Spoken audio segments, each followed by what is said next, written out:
Imagine you wake up in a forest, no ceiling, no alarm, just cold air on your face and a sound nearby you can't identify.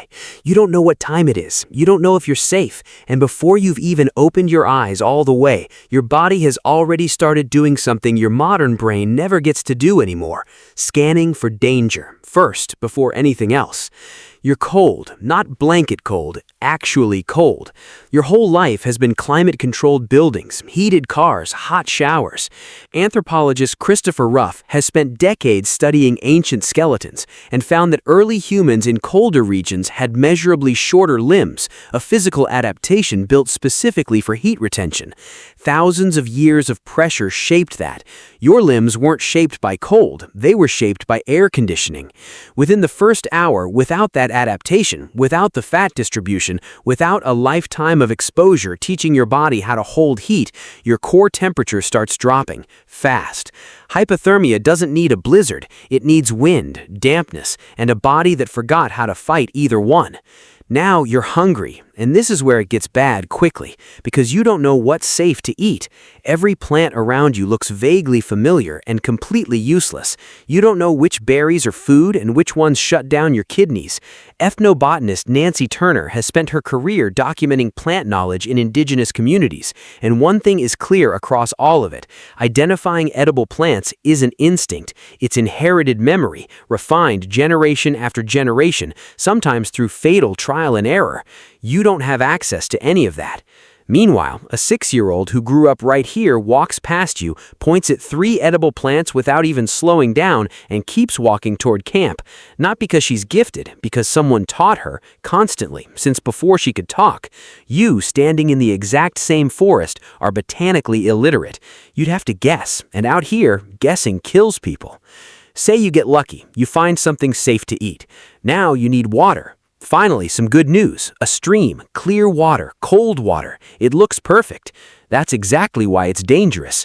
Giardia, Cryptosporidium, both are common in water that looks completely clean. Giardiosis alone can cause debilitating diarrhea for weeks. In your actual life, that's an inconvenience. Out here, with no electrolytes, no rehydration salts, no pharmacy, sustained dehydration from a bad water source can kill you inside a few days. Ancient humans weren't immune to any of this. What they had was knowledge. Which water was safe, which needed filtering, which sources turned dangerous by season. You have none of it, just thirst and a stream that might slowly end you. Here's something you haven't thought about yet: your feet. Modern feet have been cushioned by shoes since you learned to walk. Biomechanics researcher Daniel Lieberman has studied barefoot populations extensively and found that they develop dramatically thicker skin on the soles of their feet, along with different walking mechanics that reduce injury. You don't have that. 10 minutes on rocky, root-covered, thorn-scattered ground, and you're bleeding from cuts you didn't even feel happen. Now the sun is going down, no reliable food secured yet, uncertain water in your stomach, and something moved in the tree line an hour ago and never left. You need shelter, fast. Building a shelter that actually works, one that blocks wind, rain, and heat loss, is a real skill.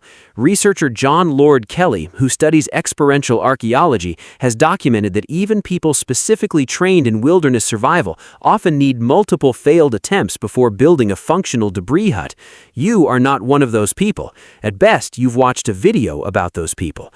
Somehow, you manage something, a lean-to, held together mostly by hope. It blocks the wind. You did it. You actually did it.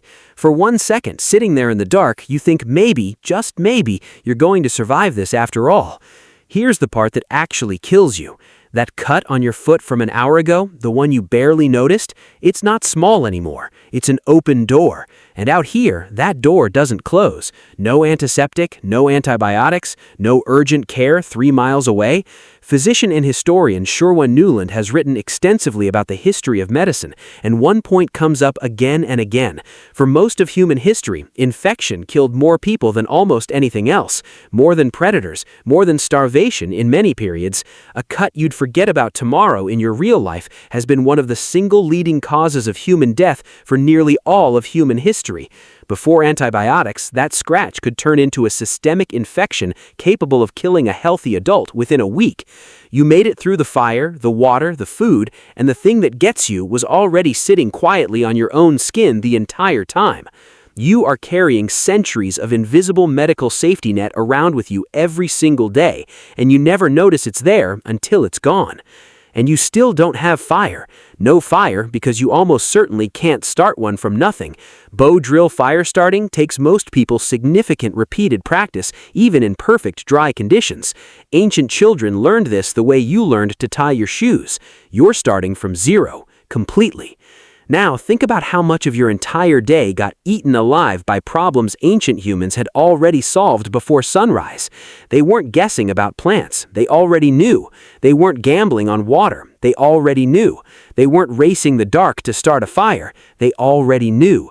This is the part that should change how you think about ancient life completely. It wasn't simple. It was, in almost every practical sense, harder than anything you do in a day, requiring a depth of hands-on knowledge modern life has quietly let you forget you ever needed. You didn't lose that knowledge because you got weaker. You lost it because you stopped needing it. Every plant identification, every fire-starting technique, every scrap of water source wisdom got replaced generation by generation by grocery stores and faucets and thermostats. It didn't disappear because it stopped mattering. It disappeared because it stopped mattering to you specifically, which means the ancient humans standing exactly where you're standing wouldn't be struggling at all. They'd already have eaten, already have clean water, already have fire going probably before the sun even started to set. The same forest that feels threatening and unreadable to you was to them just home, fully mapped, fully known, fully survivable. You, with everything you know, every fact in your head, every modern skill you're proud of, are sitting in the dark instead, cold, infected, quietly realizing intelligence was never what stood between you and survival out here. The ancient human wasn't tougher than you. They were fluent in a world you've forgotten how to read.